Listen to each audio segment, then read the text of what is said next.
If you're watching this video right now, the chances are you've probably watched a YouTube video of somebody else traveling to a part of the world that you hope to go to one day. And it's become so common these days to dream about traveling the world in our free time, or even better, getting paid to travel. But the reality is, not all of us can be sponsored travel vloggers who get paid to travel the world. And the good news is, you don't necessarily have to be a famous YouTuber just to satisfy this craving to travel.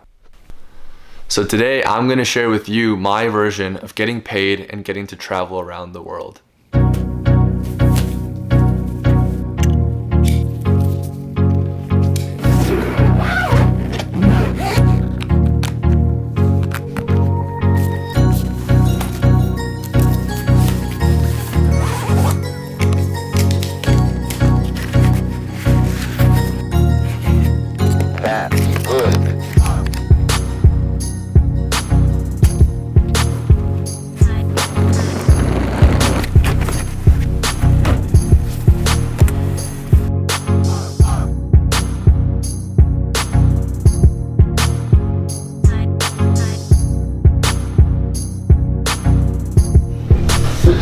Hey guys, my name is Tim Park. If you're new to the channel, welcome.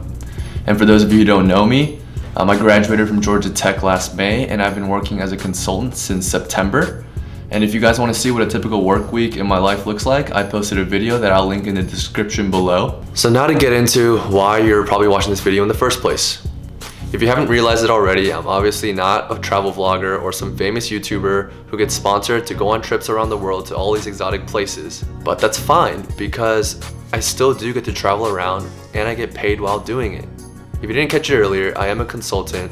And if you didn't know, consultants are typically always on the move, traveling every week to their clients from Monday through Thursday on projects that can be as short as 2 to 3 months or anywhere from 2 to 3 to 5+ years. At this point, I know what you might be thinking. Consulting, that doesn't count as getting paid to travel the world. But hear me out. If everyone who wanted to travel for a living became a travel vlogger, then the supply would increase. And it's simple macroeconomics. If the supply increases, and the quantity increases, and the price decreases, which means you're not gonna be making that much money, and no one's gonna wanna do it anymore. Alright, I'm not even gonna lie, I just looked that up because I didn't want to get it wrong and sound stupid because I haven't taken macro since high school. But you get the point. Just because you have a passion for traveling but you're not a travel vlogger doesn't mean that you can't be satisfied in your career or fulfill your calling in another way. Think about it this way. Think about all the people who say they have a passion for helping others. This can be manifested in so many different occupations and callings. We have doctors who literally save people's lives, but we also have lifeguards who literally save people's lives.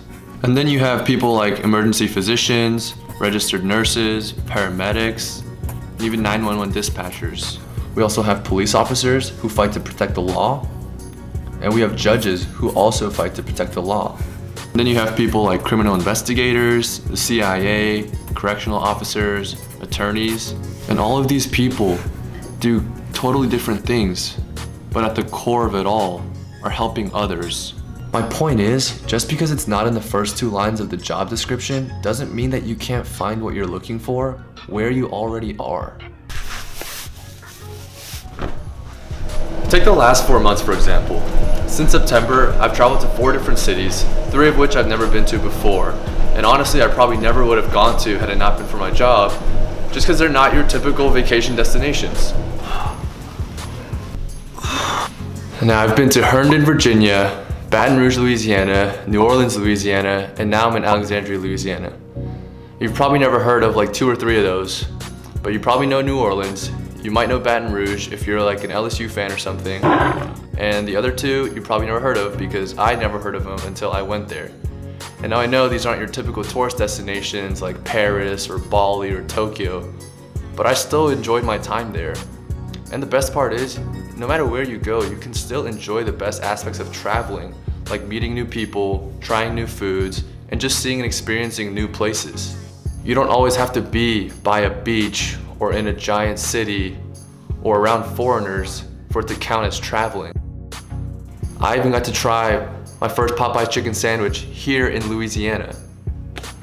That's special. How How many of you can say you did that? And in this new year, my projects can take me to places like Boston, Toronto, Dallas, and even LA. Los Angeles, not Louisiana again. So that was 4 solid minutes of me rambling. So if you've made it this far, thank you, and I love you. And now I will share 3 specific aspects of my job that allow me to consider myself as somebody who gets paid to travel. First, most consulting firms have a benefit called alt travel, which is short for alternate weekend travel. And basically this allows you to take trips over the weekend rather than flying home, since you're going to end up going back to the client on Monday anyway. And if the price of a ticket to your preferred destination is equal to or less than the price of a ticket home, then it's fully covered. But even if that's not the case, you can just pay the difference and it still ends up becoming a really cheap ticket. This is a really great benefit that a lot of consultants I know take advantage of, and I got to use it for the first time a couple months ago when I went to visit my brother in New York. And a ticket at the time would have cost me about $600, but I ended up only paying $18 out of pocket. Second, whenever we travel, we get a food stipend, which is called a per diem. And this is a set amount that we get every day to spend on food. Some firms have a use it or lose it policy, so whatever you don't use each day goes away.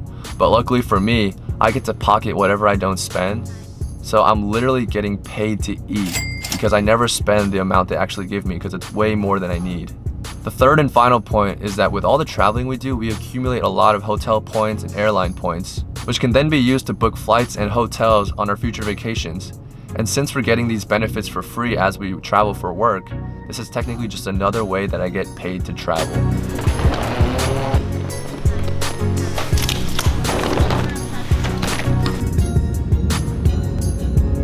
And with all that said, making this video has been really fun and helpful for me, so I hope watching it has been the same for you, because it's given me the chance to think about the aspects of my job that aren't always as obvious, but are still really rewarding. And I don't know what I want to do or what I'm called to do in the future, but I'm just enjoying where I am right now and trying to maximize every opportunity I have to do the things I love, like I'm doing right now, making this video and traveling the world.